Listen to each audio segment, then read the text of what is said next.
Salut, c'est Clémence Bodoc. Bienvenue dans notre série d'interviews Team Princesse, à la rencontre de femmes badass qui nous parlent de leurs princesses préférées et des inspirations qu'elles en retirent au quotidien. Tu peux réagir avec le hashtag Team Princesse sur les réseaux sociaux, nous raconter tes anecdotes, quelles sont tes princesses préférées et pourquoi. Je te laisse découvrir mon entretien avec Juliette Tresanini de la chaîne YouTube Parlons peu mais parlons. Tadam! Merci beaucoup d'avoir accepté de venir nous parler de ton rapport aux princesses Disney. Et sans plus attendre, la question que tout le monde se pose, le public veut savoir, Aïe. Quelle est ta princesse Disney préférée ? Bah Ariel, la petite sirène, enfin. Pourquoi ? Parce qu'elle me ressemble. Ah bon ?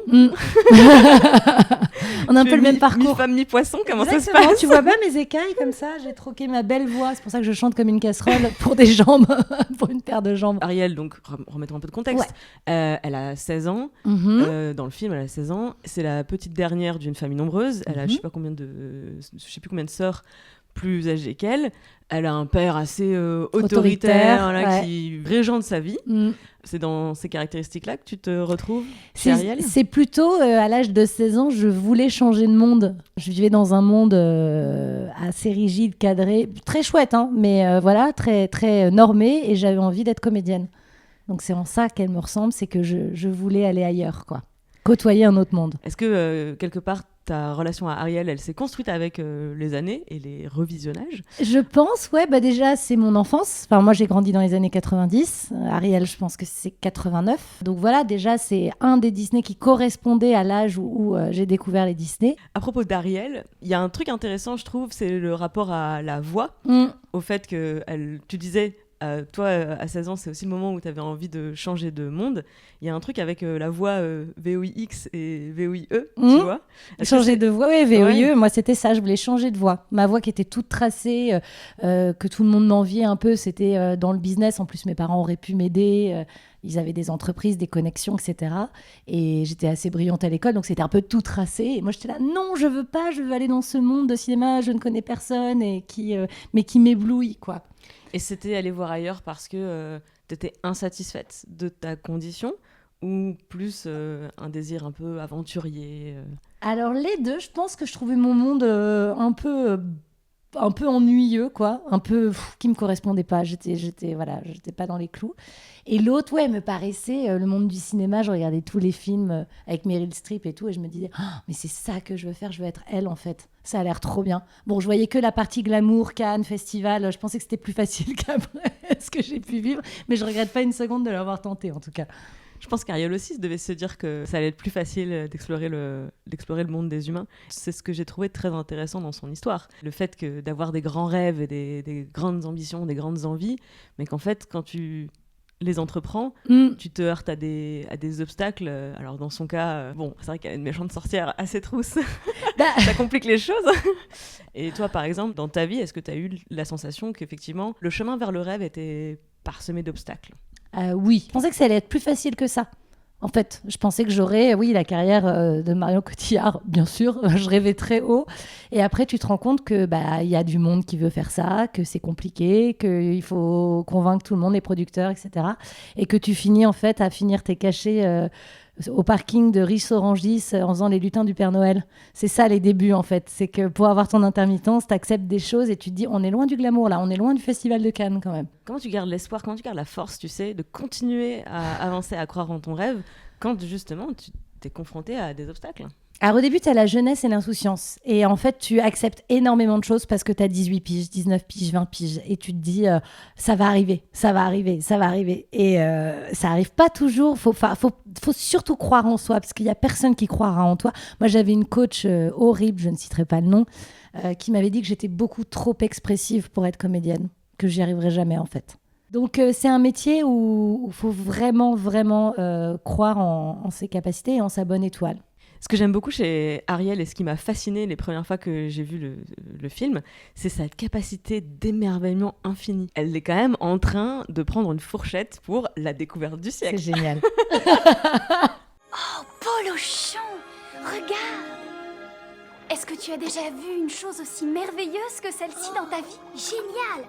Mais c'est ça, mais moi, dès qu'il y avait une caméra, je m'en foutais que le court-métrage soit tout pourri, que le réalisateur, ça soit son premier film et que on bouffe des sandwichs Lidl le midi. C'est-à-dire qu'à partir du moment où j'ai mis un pied dans ce monde-là, je trouvais que tout était merveilleux, même si j'étais pas payée, même si c'était galère, même si le produit final n'était pas... Parce qu'on en a fait des merdes. Il y a beaucoup de cette idée que notre monde, on le connaît et apprend à l'apprécier et à t'épanouir ici. C'est toute la chanson de Sébastien qui, à un moment donné, lui fait toute une sérénade sur on est bien ici, ici c'est la vie, bah, c'est sous l'océan. Quoi. Sous l'océan, c'est ça. Cette fantastique chanson qui met tellement la pêche. Parce que sa vie aurait été plus simple. Moi aussi, si Ouais. j'étais restée dans le monde du business, ça aurait été plus simple. J'aurais eu des contacts, j'avais mes études et dans le monde du business, le diplôme te donne souvent un emploi, ce qui n'est pas le cas du tout. Donc du coup, c'est ça, c'est reste, tu seras plus confort. Oui, tu es plus confort, mais est-ce que tu es forcément plus heureux? Je suis pas sûre. Et en même temps, est-ce que tu es plus heureuse à, dans le cas d'Ariel, tu sais, sans arrêt aller chercher le bonheur ailleurs? Ah, alors ça, c'est un vaste sujet. Effectivement, mais ça, c'est avec le temps, la sagesse. C'est ça qui est bien quand tu vieillis, c'est que tu apprécies beaucoup plus ce que tu as.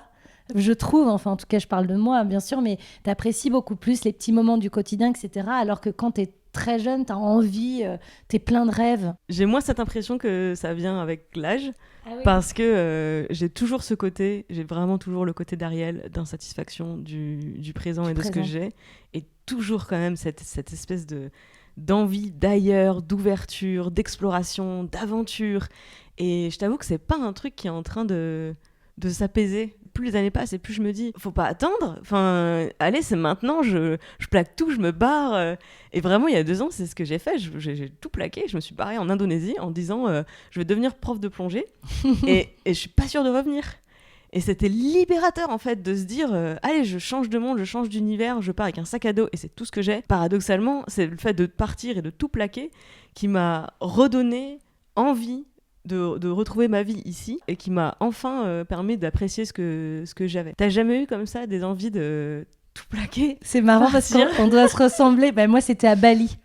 Pareil, je suis allée à Bali, j'ai eu une rencontre avec l'endroit qui était merveilleux et un hôtel dans le sud, avec des surfeurs, et le gars n'avait pas de descendance. Le proprio m'a dit, si tu veux, tu reprends l'hôtel, je te forme et tu vis ici forever.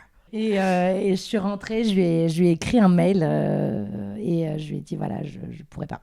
Mais c'est plutôt de se dire tous les matins, tiens, il y a 3 choses dans la vie dans ma vie actuelle que j'aime et que j'apprécie, et je vais les écrire et je vais être reconnaissante. Parce que, les dimanches après-midi de pluie à Paris, c'est clair que c'est pourri, mais il y a des trucs cool. Il y a des choses dans ta vie où il faut quand même te dire, ça, j'ai de la chance d'avoir ça, d'avoir encore mes parents en vie, d'avoir un fils, il y a plein de choses. Si tu vois cette vie comme ça, c'est plus doux. C'est fou comme avec le recul de l'âge, je me rends compte aujourd'hui à quel point le sacrifice d'Ariel est terrible. C'est-à-dire que quand j'étais petite et que je regardais le film et elle donne sa voix pour avoir des jambes, mais au bout de 3 jours elle va récupérer parce qu'évidemment qu'elle va réussir à se faire embrasser par le prince, voyons. Elle est tellement belle, elle est tellement... Elles sont toutes belles, les princesses Disney, elle est attention. parfaite. Donc évidemment, et avec le recul, je me dis, mais non, ta voix, n'abandonne jamais ta voix. Abandonne ta voix à VOIE, oui. Abandonne ta voix à VOX, non. Ça, là, maintenant, c'est plus possible. Mais bon, je l'ai mis de côté longtemps pour rentrer dans le moule et pour plaire. Parce qu'au début, tu dois plaire plaire au directeur de casting, au producteur, machin. Donc moi, j'étais lisse, je ne faisais pas de vagues, j'aimais tout. Et à un moment donné, j'ai fait non, ça, j'aime pas, non, ça, je veux pas faire. Ça. Et j'ai commencé à m'imposer. C'est quand tu t'imposes finalement que les gens te respectent et font ah ouais, elle est intéressante en fait. Je t'écoute et je comprends complètement pourquoi c'est Ariel ta princesse préférée, parce que c'est tellement ça. C'est la plus jeune, elle est insolente, effrontée par son comportement, alors qu'en fait, non, elle sait ce qu'elle veut. Et puis c'est féministe, et puis c'est elle qui choisit son prince, c'est elle qui le repère au début, parce que souvent on peut dire oui, les princesses elles sont toujours dans l'attente du prince et ça c'est pas, mais elle non, elle le repère, elle se dit ce beau gosse là je le veux et je vais l'avoir quoi. J'étais complètement passée à côté de ça. C'est-à-dire que en grandissant, j'ai vu tous ces films, j'ai adoré ces films. Après j'ai eu une période de découverte du féminisme assez assez colérique, on va le dire. Et j'ai eu un moment de rejet de toute cette culture-là en me disant je n'adhère pas à cette représentation de la femme, de leur destin, tout ça. Et avec le recul, je me suis rendu compte qu'il y avait beaucoup plus de féminisme dans ces histoires que ce que je pensais. Elles sont beaucoup plus libres, elles sont beaucoup plus indépendantes, elles sont beaucoup plus en contrôle de leurs envies et de leurs choix que ce que j'imaginais. Le féminisme, c'est faire ses propres choix et pouvoir être libre de les faire. Et si ton souhait est d'épouser un prince, deviens une princesse, vraiment. Oui, et le prince, c'est la métaphore de, en fait, l'homme qui t'attire, que t'admires, etc. C'est pas le prince en soi, c'est pas le mec riche, le mec du royaume, c'est pas ça, en fait. C'est pas des michtos, les princesses. Non, mais c'est ça, en fait. C'est plus de se dire que dans tes yeux, c'est ton prince. Et surtout, elles sont au centre de l'histoire. Et ça, c'est extrêmement rare. C'est-à-dire que c'est elles qui ont fait les titres des films. C'est des héroïnes. Elles ont le titre du film et c'est tout autour d'elles. Et ça, mais Dieu sait que c'est tellement précieux quand tu fais ce métier de comédienne où tu te dis, parfois on a des rôles de faire valoir. Bah, elle, c'est vraiment elle qui lead et c'est limite le prince qui est un peu passif.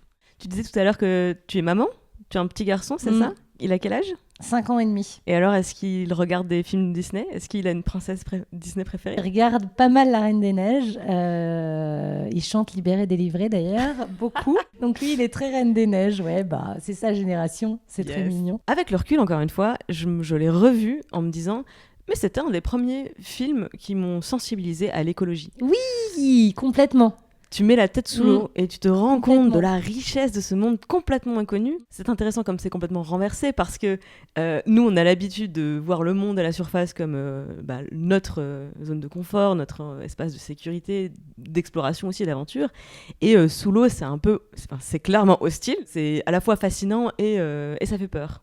Et dans La Petite Sirène, la normalité est inversée. J'ai fait de la plongée récemment et en fait j'ai toujours eu peur un peu des océans. Et là, en faisant de la plongée, j'ai reconnecté avec la beauté de l'océan, avec ce côté genre c'est paisible, j'adore, c'est zen. C'est marrant parce que Ariel troque sa queue de sirène contre une paire de jambes. Et nous, mais à quel point, qu'est-ce que je donnerais pour avoir une queue de sirène et pouvoir plonger comme ça, quoi, sans rien, en apnée avec un soutien-gorge coquillage. Toujours Évidemment. très chic, hein, toujours. Je crois que ce que j'ai préféré dans Ariel, c'est tout ça. C'est ce renversement du réel et de l'imaginaire, apprendre à aimer ce qu'on a sans renoncer aux rêves d'ailleurs. C'est cette liberté qu'elle a, son rapport à la désobéissance, à l'autorité, hyper intéressant. Je suis vraiment ravie d'avoir pu avoir cette discussion avec toi, Juliette. C'était hyper inspirant. Donc, moi, j'ai adoré. Merci beaucoup. Et il y a une dernière chose, c'est que je trouve que dans ce conte de Disney, c'est tu gagnes à prendre des risques. C'est-à-dire que voilà, elle a pris des risques et au final, elle a tout ce qu'elle veut. Donc en fait, vas-y, tu vois, tu n'as pas grand-chose à perdre finalement. Enfin, sur un malentendu, ça peut marcher.